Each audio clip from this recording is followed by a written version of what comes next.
Hi guys! I thought I would take a few minutes here and just share some stories of how the body code has helped me. I pretty much use this on a daily basis. I use it with my family, I use it with my kids.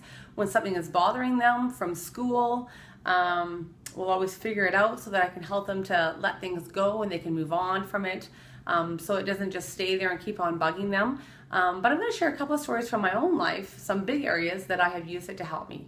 So one of the areas that I have used it is to do with confidence. Now, when people first met me or meet me, they wouldn't have thought that, oh, I struggle with confidence. I'm pretty outgoing by nature, I'm friendly, I'm kind of bubbly. So you'd never think that I was like insecure or anything like that.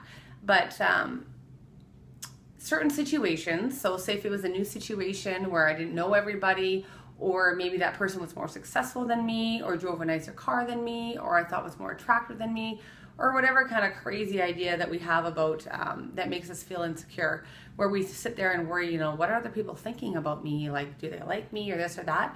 I would have those thoughts. So I'd just kind of be self-aware and just not feel comfortable in my own skin, insecure. Everybody knows what it feels like to feel insecure.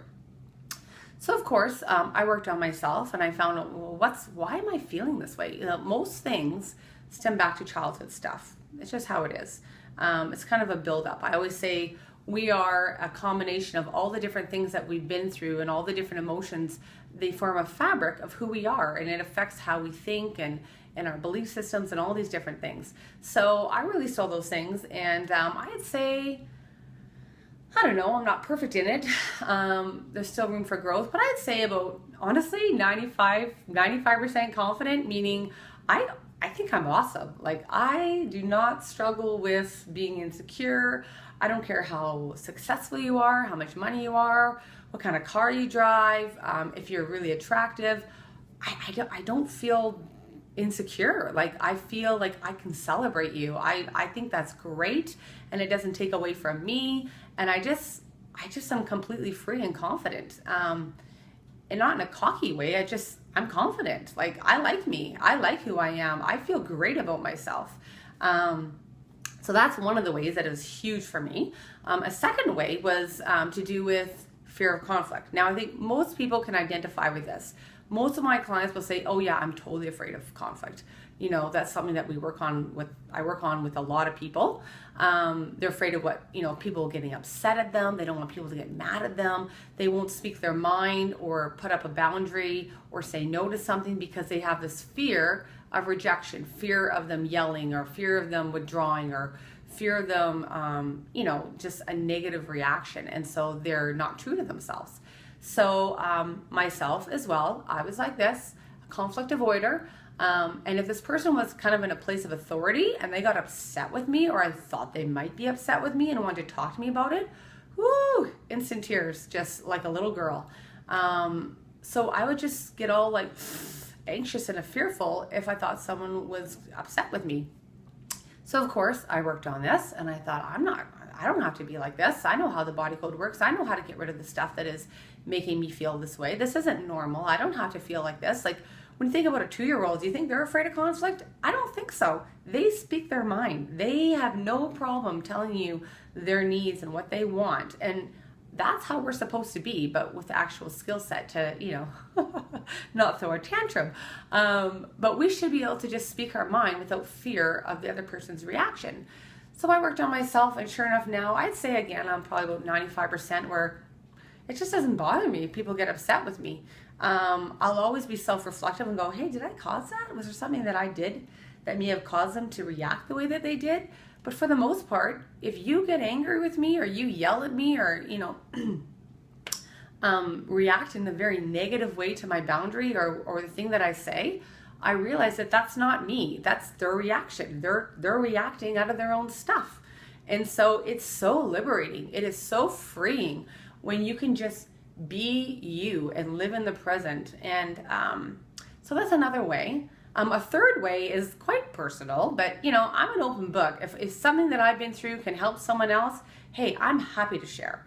So another huge way that this has helped me was with a situation where I had this reoccurring dream for like 15 years. And it's kind of funny. I hope this person never watches this, because they'll know. But anyways, it's no secret. So I had the biggest crush on this guy throughout my high school years. And that was all fine and dandy. So I guess I found out in my early 20s that apparently he actually did like me in high school. And this is a guy that like I said, I liked him all throughout high school. And he kind of gave me mixed messages. Like he kind of liked me, but then he dated someone else. And anyways, I just got mixed messages from this person, and I liked this person. So anyways, so when I found out that this person actually did like me in high school, it threw me for a loop. Now I've been married for for 15 years now. So this has been going on, different dreams to do with this person for 10 plus years. And so what would happen is I would have this dream, and in my dream, it'd be the same kind of a scenario. I'd be back in high school, whether I was an adult in high school. It was always the same scenario where I wanted this person to like me, and I was trying to get this person to like me, and I was pining for this person and just longing for this person and wanting their affection and wanting their attention, and just liking them. And so I'm a married woman.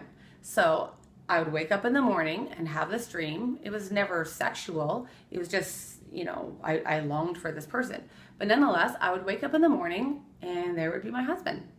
Not a very good feeling.